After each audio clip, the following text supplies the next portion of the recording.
The Center for Financial Inclusion, the GMT representatives that are with us today, our networks in different parts of the continent, our partners, ladies and gentlemen, it gives me the greatest pleasure to welcome you all today as we talk about the women's leadership for digital financial inclusion and economic recovery during the Financial Inclusion Week. Now, the Financial Inclusion Week is an annual gathering for global community working to advance inclusive finance, a forum for exchanging ideas, research, and perspectives from around the world. This is an opportunity for you as our stakeholders to share ideas on prospects and engage as a community. So please share your views and questions as we proceed with this session on the chat. The theme for 2022 is inclusive growth and a digital era.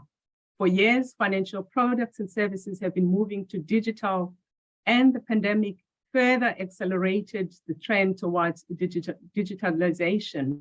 As this becomes a new norm, we must ensure that these services are safe, and we must ensure that these services are inclusive of all people and do not exacerbate the exclusion of marginalized as well as vulnerable groups. The Financial Inclusion Week 2022 is used as a key lever for advocacy on women's financial inclusion in the digital economy. Today, we will focus on bridging the gender gap and digitizing informal markets, gendered COVID-19 impacts on women-owned MSMEs, a topic that is very close to my heart. This session is meant to table policy asks and recommendations for policy makers as well as regulators, look at substantive partnerships and measures to close this gender gap by supporting the inclusion of financial excluded women. I am Shifra Chisha. I'm the Director of Programs at the Graça Machel Trust, as well as founder and President of African Women in Business and Advisory Board member of the University of South Africa Graduate School of Business Leadership. I've said in the past that if women are indeed half of the world's population and have been disempowered at best or deliberately stifled at worst, then humanity should take responsibility for its many failings and stagnation. In other words, we would have collectively, all of us, ensured that 50% of the world's population or the world's economic potential has been made redundant. The Graça Machel Trust was founded 12 years ago with a focus on women's economic advancement, leadership, as well as ensuring that adolescent girls are at the center of the policy agenda.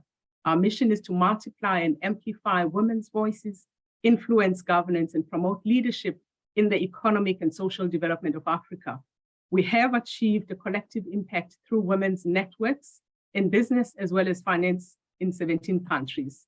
And over the last 10 years, we have experimented, piloted, scaled successes, and learned valuable lessons. We have implemented unique models that links to global, regional, and national advocacy. We've invested in strategies and activities that seek to confront the numerous structural barriers that impede the progress of women and children, while simultaneously trying to break the cycle of poverty at individual as well as community level. We recognize that GMT, that confronting these growing inequalities require Africans and African women in particular to develop a stronger common voice. So as an institution, we are well placed to continue the work of elevating the voices of African women. African women are already dominant drivers of the economic as well as social development, and the complexities of issues they are grappling with today and into the future is only increasing. And the task now becomes to amplify their visibility and voices in decision-making. The urgency of this cannot be overstated. The Graça Machel Trust promotes systematic approaches that tackle the root cause of inequality as well as exclusion. Our experience have then shown that overcoming structural inequalities lies at the heart of achieving our vision of nurturing, caring societies that value social justice, promote and protect the rights of our women as well as our girls. Now, the prime example of that has been the formation of our expert leaders group, ELG, on women's financial inclusion in the digital economy. The Trust ELG is a high-level expert group of women or African women leaders in the finance sector who collectively serve as a group of strong actors with stature to drive systemic action to advance women's active participation in the digital economy. This initiative aims to seize the urgency of the impact of COVID-19 pandemic and influence transformative policy actions to promote opportunities to advance the growth of women's micro, small, as well as medium enterprises as a pillar of economic recovery. And today we are honored to be speaking to two of the expert leaders group, Dr. Charity Liwayo and Deputy Governor Gail Makenete, and a phenomenal woman who is behind making sure that women's voices are not only multiplied, but they're amplified, Ms. Melissa Mungenyi. When I started, I said this session is meant to table policy asks and recommendations for policymakers and regulators. Now, it is only appropriate to start with one of the policymakers and our ELG members, Dr. Liwayo. Dr. Liwayo holds a PhD by introduction and master's in financial economics and a BA honors obtained in the United Kingdom. She has been featured in local and regional publications for her career and achievement as the first female deputy governor and acting governor in Zimbabwe. As acting governor of the Reserve Bank of Zimbabwe, she ran affairs of central banks and issued the monetary policy statement in January 2014 to guide the financial sector and economy on monetary affairs. She chaired the Reserve Bank Board on Monetary Policy Committee. During that period, she led the Reserve Bank delegation to the IMF spring meetings in Washington, DC, and chaired the Article 4 consultations with IMF, World Bank, as well as the African Development Bank. Dr. Liwayo led the development of National Financial Inclusion Strategy 2026 to 2020 as the chair of the National Financial Inclusion Committee. Under the Fletcher Leadership School on Financial Inclusion at Tufts University, Dr. Liwayo developed a policy memo outlining policy measures on women's financial inclusion, which were adopted by the Reserve Bank of Zimbabwe and included in the National Financial Inclusion Strategy. In 2021, Dr. Liwayo was invited back to serve as a judge to evaluate policy pitches at Tufts University. Dr. Liwayo was recognized for her work in financial inclusion by various organizations and was invited to present or to make a presentation by GIZ in Jordan, GMT in Mozambique. She was also invited by the Women's World Bank in Tanzania and the Bank of Indonesia. She is the founding trustee and director at the Graça Machel Trust, Women in Finance, New Faces, New Voices, and was the first chairperson of New Faces, New Voices. She was appointed to the expert leaders group by the Graça Machel Trust. Dr. Liwayo retired. However, she continues to sit on various boards in Zimbabwe. Now, Dr. Liwayo, the gender gap measured in terms of political leadership, economic participation, healthcare, and education narrowed over the years. The World Economic Forum estimates for 153 countries, shows that it would take as much as a century to fully close the gender gap. And this can only take place in a context where women are getting an education at increasingly high levels, where there are more women-led businesses, and where they control about 80% of consumption in decision-making. In your view, can you, how can the central banks as well as supervisors make a difference in closing this gap and supporting women's SMEs in the reconstruction economic recovery agenda? I'll hand over to you, Dr. Liwayo.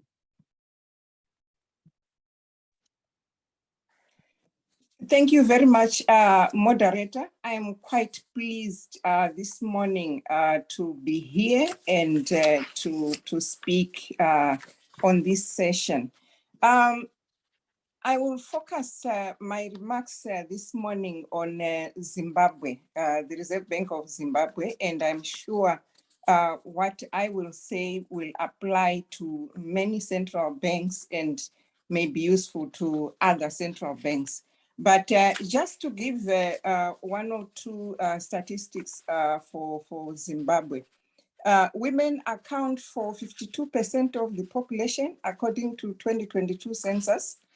And in terms of the FinScope consumer survey of 2022, again, Zimbabwean economy is largely dominated by MSMEs, contributing 60% to GDP, and the sector is largely informal with only 14% formalized. And 60% of the MSME sector is owned by women. However, we find that women are still lagging behind in terms of access to finance, despite significant inroads made on the access strand. I will offer a few pointers in terms of what the central bank in Zimbabwe has been doing to advance the financial inclusion agenda for women. And I think this, as I said, will apply to many central banks.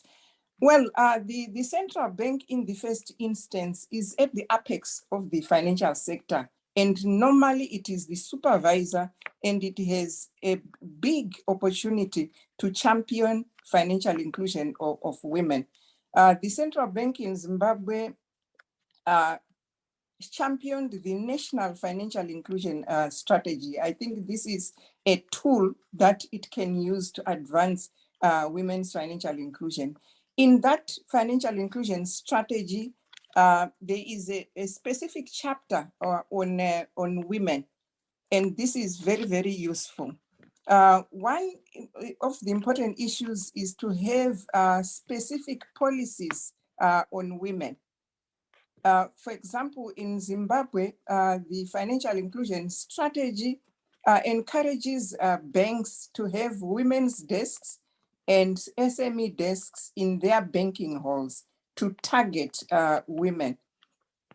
Also, the central bank is the licensing authority, and it has licensed a women's microfinance bank, which really targets women.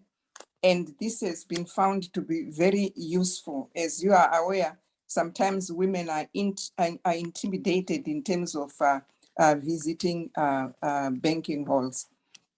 Also, the central bank has actually come up with an SME foreign currency auction. This is to assist banks, to assist SMEs to access foreign currency for their activities. Another area which is important in terms of policy approach is segmentation. Focus on women in various areas. You find that most of the time focus is on urban dwellers, and the central bank has realized that there is need to focus also on rural areas, because the financial exclusion is higher in those areas. So a segmentation approach is quite important if you are to cover all the women across the country. Another area is credit infrastructure, which is quite important. You will find that women lack access to financial services because they do not have a credit history. Usually banks, they want to know whether an applicant is a good borrower, but without credit history, sometimes you actually do not qualify. And the central bank has come up with a credit registry. They have also come up with a collateral registry, which will go live before the end of this year. And this is quite useful because one of the major barriers for access to finance is lack of collateral. As we know, women lack meaningful assets. So the collateral registry will allow women's businesses to use the few assets that they have, like sewing machines, whatever it is that they have at their homes, they can register that as collateral. And this is expected to increase the number of women accessing finance. Another area is credit guarantee schemes. This is very, very important. The central bank has put this in place to widen the risk coverage. Capacity building is another area which the central bank has focused on, as we know that lack of access, one of the barriers for women is financial illiteracy and also digital illiteracy. So they've come up with financial literacy frameworks, also consumer protection and entrepreneurship development programs that they are putting in place to assist women to understand financial products. Also, informalization is a big issue for SMEs in Zimbabwe. And the central bank is now focusing on promoting formalization to assist SMEs to access finance. Another area is stakeholder engagement, which the central bank has really focused on. For example, engagement with women's organization has been found to be very useful in that they can get inputs on their various policies for women's access to finance. And awareness is also very, very important, because you find that a lot of these women's organizations, they will be saying they are not aware of the facilities that they have been put in place specifically for them. And engagement with them will help the awareness campaign, which is quite necessary. And then the central bank, another area is they have come up with thematic working groups. And there's a working group specifically for women where they invite women's organizations and other relevant stakeholders to give an input on the policies or indicate the problems that women are facing so that appropriate action can be taken. Also, financial institutions engagement is very, very important, and the central bank is able to do that because usually they are the supervisor, they engage with financial institutions all the time. So one area that the central bank is actually working on is to make sure that the financial institutions are aligning their products and services to women's needs, and also encouraging alternative financing models, because the normal financing models that are in place have been found to be unsuitable for women. Also, agency banking has been promoted in Zimbabwe. And also, lately, the central bank is focusing on putting women at the center of decision-making. It is very, very important in that if you have women at the banks in leadership, they can influence policies which will assist more women to access finance. Perhaps at this point, I can stop there.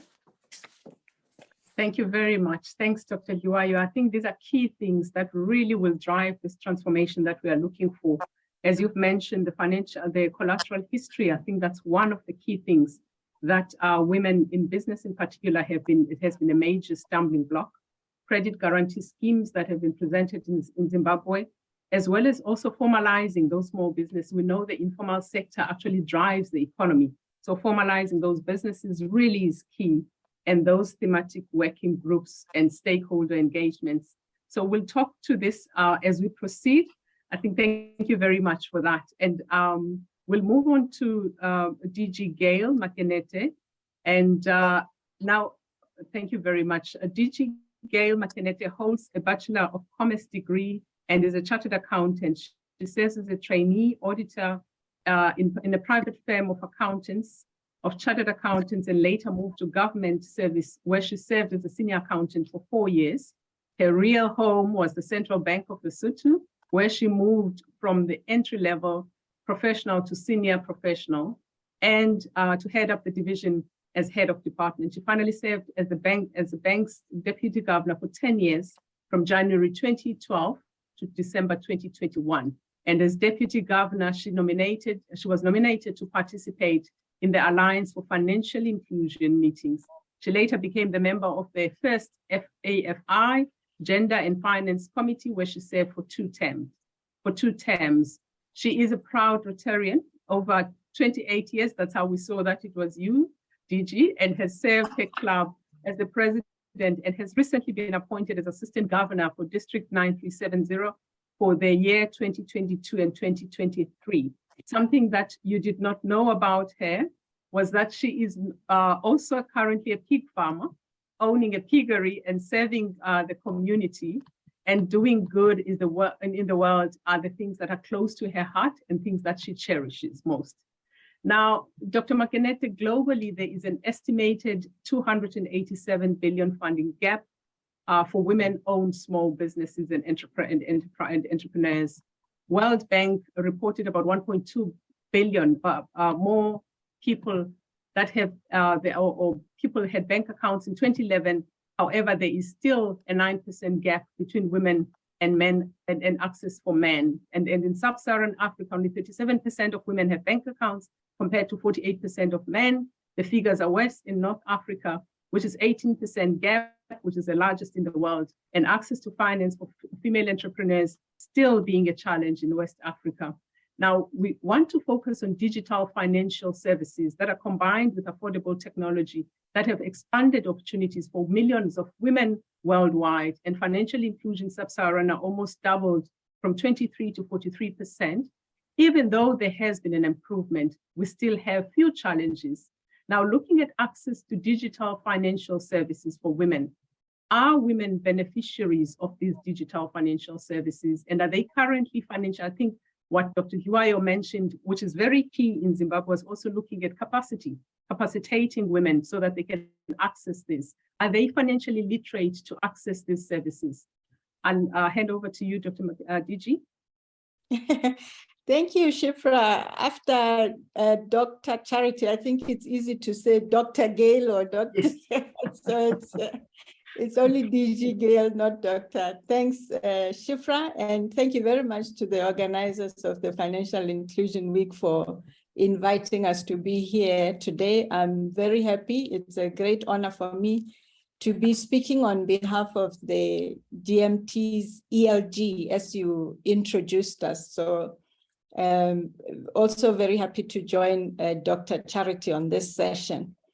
Let me respond, as you have requested, Shifra, to your question. I will start with a little bit of a contextual overview. Then I will address the uptake of DFS, that's our digital financial services, giving some examples in our African countries, and then also just highlighting a few of the gender disparities and giving key insights. It is said that economies around the world achieve their highest potential when all citizens participate fully and without discrimination in economic activity. Economic exclusion not only implies significant negative consequences for the broader economy, but for individuals and families as well. In sub-Saharan Africa, which will be the focus of my attention this morning, despite great efforts made to advance economic opportunities for women, especially with the advent of DFS, a gender difference in financial inclusion persists, with some outlier countries being the exception. In designing DFS and to facilitate women's participation in the economy, it is prudent, therefore, to understand their needs, and this has been outlined by Dr. Charity, and their patterns of usage. DFS have been underscored as powerful solutions for building macroeconomic resilience, by ensuring that basic financial services as well as financial assistance are available, which uptake we all witnessed, I think, in the past 2 years with the advent of the COVID-19 pandemic. There's been commendable increase in the use of DFS globally, therefore, especially in the use of digital payments, with the fastest growth coming from our developing countries. I think this is evident everywhere. However, even with this witness growth, the gender gap, as you have just highlighted, Shifra, still persists.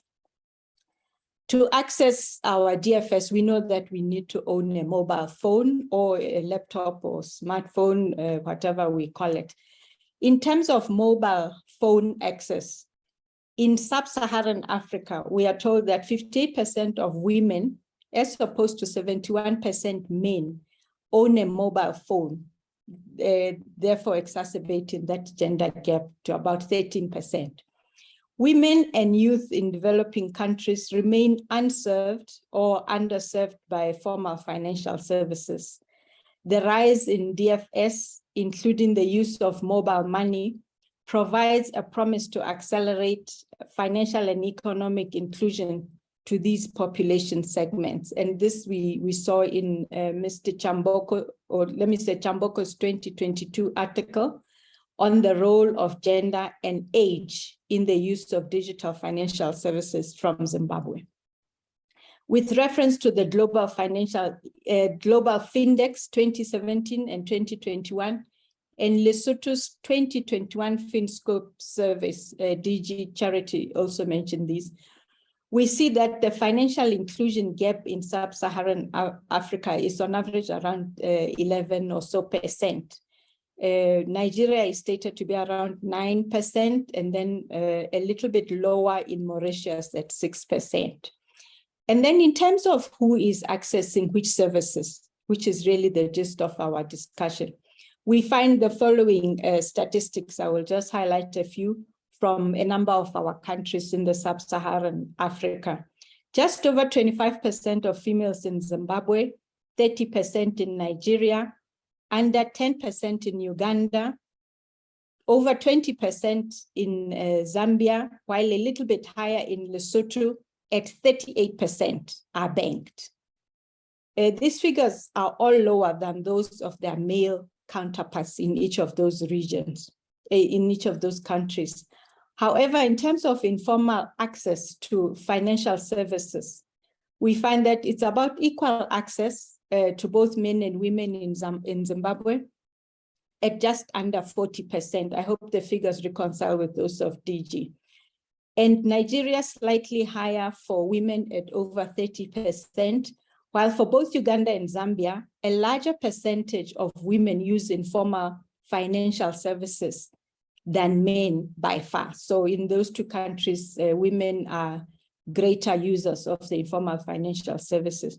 And then we find that in Lesotho, 22% of women save informally, as opposed to men at 13%. And we have since discovered this is because of the use of group saving schemes, which are quite popular, I think, in our African countries, and Lesotho is no exception. It is also evident, Shifra, that from the FinScope and the Global Findex service, that women's uptake of insurance products is quite high in most of our countries, as has already been referred to.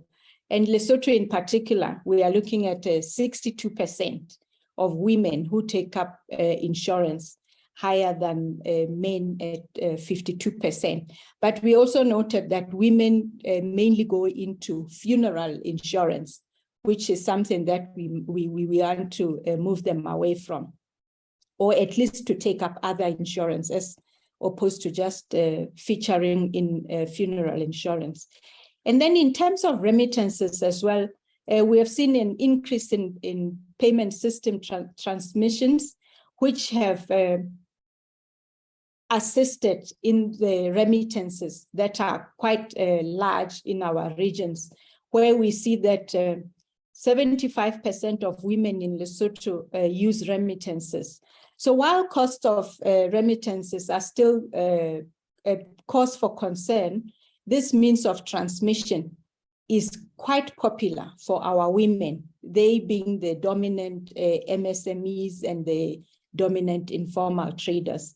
So moving further, and lastly on the access, we find that in terms of uptake of credit, only about 5% of women take up credit from the banks, about 12% from informal sources, 15% borrow from family members, while a whopping 60% say they do not borrow at all. So our challenge as policymakers and as influential voices as we are today is to establish why women are not banked and why they are not borrowing from formal financial service providers in higher numbers. But in a nutshell, I think in response to the question, who is accessing, we have noted that yes, women are accessing as much as men are, but perhaps in smaller numbers in many of the cases. So we are saying our service providers must understand women's financial needs and get to the root causes and what drives and what hinders women from accessing DFS. Understanding the customer segments, I think we will note that our presentations are somehow interrelated, so I'll keep referring to what Dr. Charity has said. So understanding our customer segments is what enables service providers to optimally tailor products and services that best suit the women and the men in what they are offering. That is why there is the need to collect sex and age disaggregated data so that with that data, then they can tailor the products optimally. But Melissa will talk more to the issue of disaggregated data. Then let me just conclude, Shifra, if you allow me a few more minutes, in terms of addressing why or whether women are financially literate to take up DFS or not. So what we have seen is that use of mobile money has meant women who are greater users of remittances, they are greater participants in the rural savings schemes and of insurance products. They are largely financial literate. But what is of particular focus, or what we need to understand, and maybe in future, our FinScope service can pay a little bit more attention in terms of the level of literacy so that we can understand, because it doesn't quite come out of those surveys, so that we can see that level of literacy. But in terms of access, we can see that, yes, the access is there.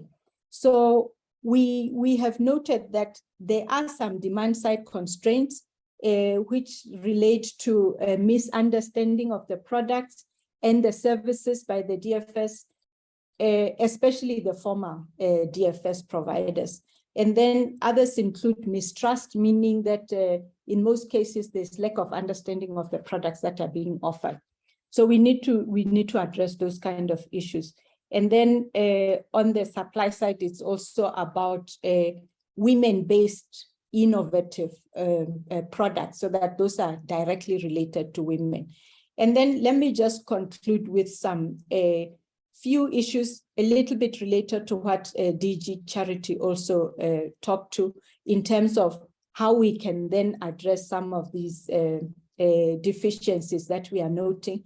We are saying we need to enhance education around the products that are being offered by our DFS, and our central banks as regulators and other regulators have taken a giant leap in terms of collaborative efforts with the DFS so that they can, enhance financial literacy, both in the urban and rural areas, with particular focus on the rural areas.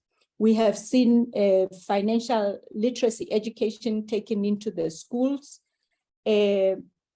But I think what we also need to focus on is financial literacy targeted at women's MSMEs as a specific target.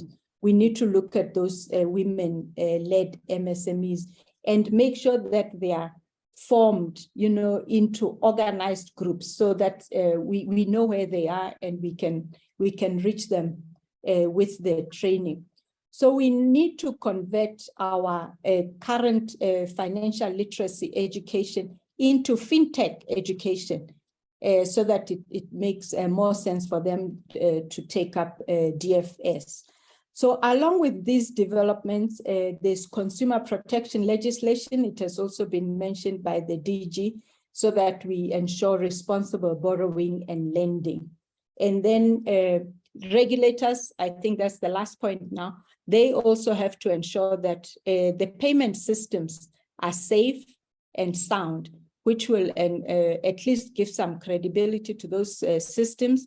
And then users of those systems of platforms would have confidence in using them so that we then enhance our literacy, our use of those services. So those are my initial thoughts, but of course we would take up more questions at the Q&A session. Thank you very much, Shifra. Thank you very much, DG, and thank you for giving us this, painting the picture of what we're looking at, and also looking at the risk averse that women, as far as insurance, we see that element of risk averse, and therefore it then translates and talks to why women do not borrow. And I think I like the final part where you say we need to tailor make these products to be able to tap into women's needs, especially when we talk about those groups of savings schemes. We need innovative solutions that women will be able to take up. And I'm not going to talk more on your points because I know Melissa is going to answer some of those. And we want to look at the numbers with it, which are going to be presented by yet another phenomenal woman with a big vision and agenda of African women, not only to her role is not only to multiply women's voices, but to amplify them. Her bold ambition and strategy to advance 10,000 women and create 500,000 youth jobs while creating a gender lens investment fund for African women with a direct impact to 360,000 women and indirect impact to 633 women in 6 countries within the next couple of years. That's about 1 million women, while reaching over 700,000 women through the Graça Machel networks in the next 5 years. Now, Melissa, that is a bold ambition. But before I hand over to you, Melissa is the Chief Executive Officer of the Graça Machel Trust, and in her role, she provides leadership for the expansion of the organization's Pan-African programming to take its work of social economic transformation to greater scale and impact. A true daughter of the soil, Africa, originally from Uganda and currently residing in Kenya, she is passionate about strengthening development outcomes to marginalized groups on the continent and has intentionally built her career to contribute to these efforts across multiple sectors. Specifically, Melissa has designed, managed, or fundraised a high-impact initiative while working within the philanthropic, intergovernmental, and implementing organizations. She brings to the trust extensive strategic executive level experience, most recent as a country representative in East Africa at a global nonprofit IREX. And prior to that, she was head of partnerships in East Africa at the Aga Khan Foundation. Melissa is a dedicated board member of a number of organizations, including the African-rooted organization includes Luala Community Alliance, the African Venture Philanthropy Alliance, as well as the African Visionary Fund, a sector disruptor that is tackling the inequalities and righting the power imbalances in philanthropy. She holds a BA in politics, international relations from the University of Sheffield, and a master's in law, globalization and development from the University of London. Now, if you want to see a smile on her face, talk about her only child and her dog Clemmy. And the condition to be invited in her home is that you must get along with Clemmy. So Melissa, forming the Women in Finance Network in 17 countries, the Graça Machel Trust's aim was to engage stakeholders in the financial sector to do 3 things: to increase women's access to finance and other financial products, to build the capacity and skills of women and entrepreneurs and financial industry executives, and to fast track the number of women in leadership positions in the financial sector. And I think Dr. Charity touched on that in saying putting women at the center of decision making. And DG also mentioned that we need to have women in these positions so that we can see the difference and the changes that needs to be made. And we have recently realized that women are facing multiple crises, and one of those being the women's access to finance, which, as DG has just mentioned, which is disproportionately low, despite the substantial overall progress that has been made in the year 2017. Recently, when we visited Zambia with Her Excellency Mrs. Machel, she requested the UN agencies to look at how to look at this disaggregated data so that we can measure the progress as well as the impact that is being made. Now, looking at the available, and DG mentioned that not only on sex, but also on age disaggregated data to examine products and services accessed by women-owned MSMEs, and your focus through the Women Creating Wealth, as well as Afishela, a gender lens investment that I know you are putting together. Are women, in your view, accessing financial services in equal measure to their male counterparts? And is there progress being made? And I know DG has shared some stats. I'll hand over to you, Melissa. Thank you so much, Shifra. Thank you for that introduction. I mean, it's undeniable the contribution that women and women-owned enterprises make to the African and the global economy. But of course, this issue of access to finance and access to financial services remains a major challenge.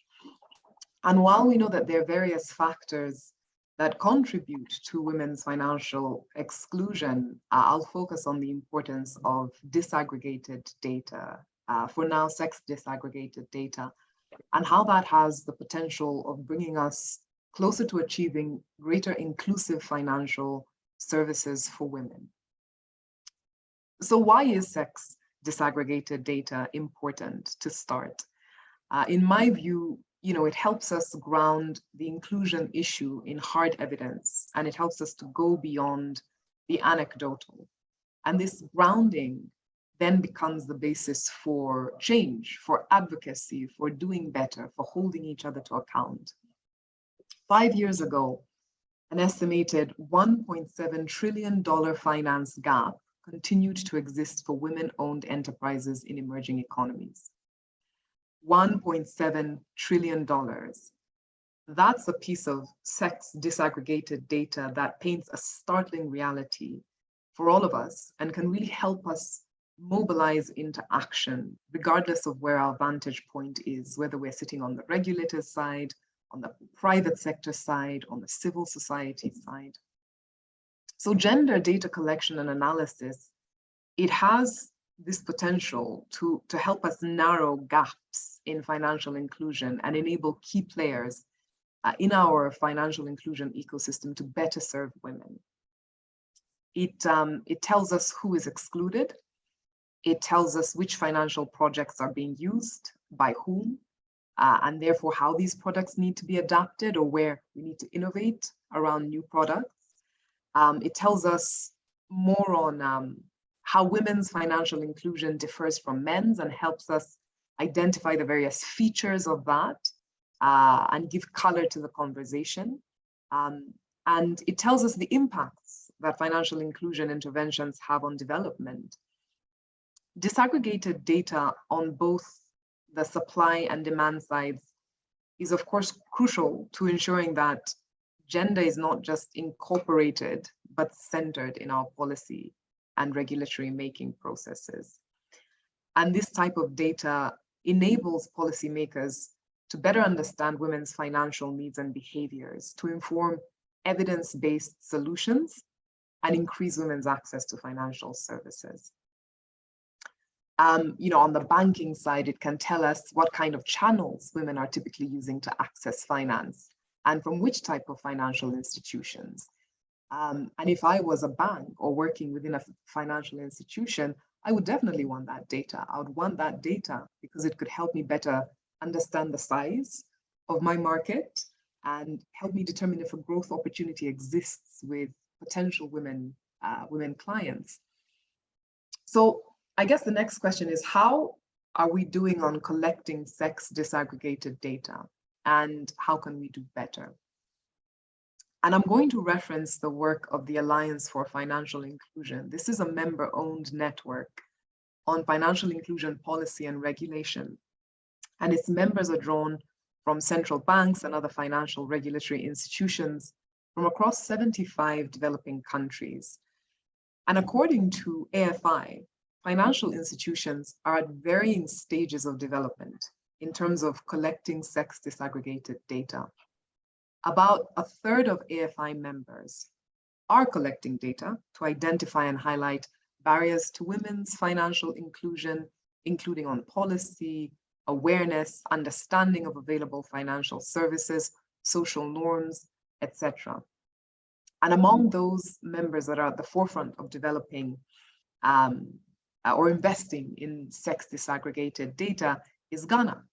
Its central bank has collected sex disaggregated data on digital finance that's helped shape national policy formulation and implementation. So there is progress. And I think from the policy and regulatory side, certainly the case and the necessity to invest in collecting sex disaggregated data, it's there. As policymakers, that group needs to know who's excluded and why. But despite this progress, gaps persist. On the private sector side, certainly, but also to an extent on the regulatory side. How can we support these players on filling these data gaps? How can we incentivize them to? And I think critically as ecosystem players, I know all of us on this call are occupying different spaces in the ecosystem. We need to collectively come together and ensure that our interventions and our advocacy ask to these players is underpinned by a robust incentive framework. And why do I say this? We need to continue to amplify the case to regulators, private sector actors, and others that women's financial inclusion makes business sense and social development sense. Because if we're going to truly move the needle for women, then these players need to be compelled to go beyond gender mainstreaming or integrating gender principles in their work to investing in gender transformative approaches. And that's where it then makes sense for you to invest in collecting sex disaggregated data, because it may not be a cheap enterprise. So the incentive to follow on this path of trying to understand the women in your market, in your country, in your community, has to be grounded in something bigger. You need to have bought into a gender transformative approach to the work you're doing. And then, of course, once these players make commitments, connecting the dots between the commitments they make, whether that's through strategies, plans, and policies, as civil society, there's a massive role when it comes to accountability and implementation, because implementation is where we all fall short. We can make the commitments, but how are we following through? So there's a big role for civil society to play when it comes to incentivizing others in the ecosystem to better center their thinking around women and women's financial inclusion. I'll stop there. Thank you very much, Melissa. And I think key points before we take questions, really how do we incentivize and make sure that this process is beneficial for all parties, and also collectively coming together and make sure that that advocacy ask is underpinned, as you've said, by the robust incentive framework. And I think on that note, I will not, because I would love to hear some questions from the audience. I will just open this to the audience so that we can see if there are any questions that you'd like us to take on Nolo. And I think a few things that came up whilst we're waiting for Nolo to raise the questions are really the how do we incentivize, how do we look at capacity building, how do we make sure that regulators ensure that there are payment systems that are put together that are safe for women so that women can be able to take those on. And I think from Melissa's input as well, we can learn a lot from Ghana, the central bank that has looked at policy formulation and has done this successfully. Nolo, I'm not sure if you have 2 questions or 3 for me to take. Hi, Ms. Shifra. So there is a question from Alison Thornburn, and she said, hello, Shifra, I'm interested to know, is the 100 years to close the gender gap, assuming no action taken, or is that with positive action? My first answer would be with positive action. 100 years is too long. We need to kind of limit this gap. We cannot look at those numbers. But I don't know if the panel would like to pick up this question. Shifra, I can come in at this Yes, point, please, if you allow me. Yes, I think you have already answered the question. The challenge for us is to see what we can do to close that gap quicker. So we have already indicated a few things. We have the background from the policy and regulatory side with DG. We have indicated the steps that are being taken. I think the consumer protection, the financial literacy, the safety and soundness of our payment systems, as we have already indicated. Those are a few of the steps that would ensure that we close that gap quicker. And another thing I think is the one point that Melissa's presentation was about, on what data do we have that shows who is accessing what, so that we can then take measures to fill that gap where we see that, okay, so we do have these products, but many of our women are not accessing those products. So we have to understand why not, and what would they rather prefer. So I think that 100 years is on the outside. We can do better, quicker, I think, with these initiatives that, and the joint collaboration, in fact, between the policymakers, the stakeholders being the service providers, and the public at large, because they also have a voice. They can say, look, we don't like this or we like that. So they can make contributions. Let me give others a chance. Thank you. Thank you. Thank you very much, DG. I think, as we said, Alison, really positive action that is required. Maybe we'll take the next question, Nolo. Okay, next question is from Safiye Ozigigun. I hope I got her name right. But she said, hello, Ms. Liwayo. I congratulate you and the Zimbabwe government for taking a focused approach to women's financial inclusion. Where can we get access to government-specific policy details? Thank you for empowering women. Thank you very much. Dr. Charity, that one is yours.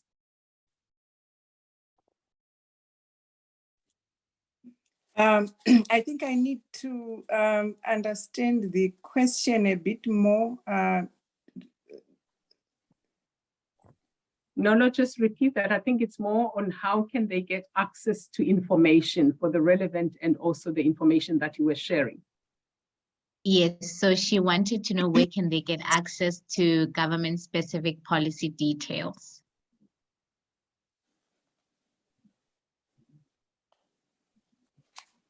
Perhaps I can direct them to the Reserve Bank of Zimbabwe website.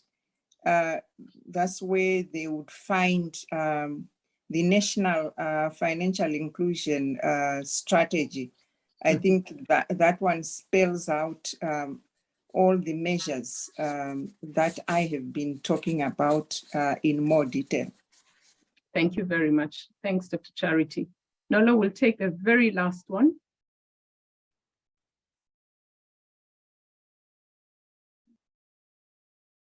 And I know that some of the questions were on the polls, so we did receive some answers and feedback from the polls, which is great. Okay, one last question from, I hope I'm getting her name right. Just a moment. One last question from Juliao Nhatumbo. It was an interesting presentation. Thank you. Could you come up with more details in terms of what the Reserve Bank of Zimbabwe does in terms of credit risk and in bringing informals to the formal. Yes.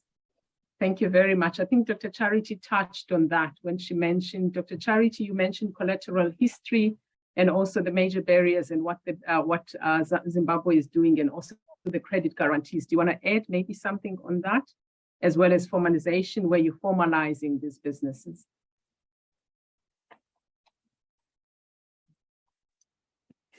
On credit registry and collateral registry, maybe what I can also indicate is that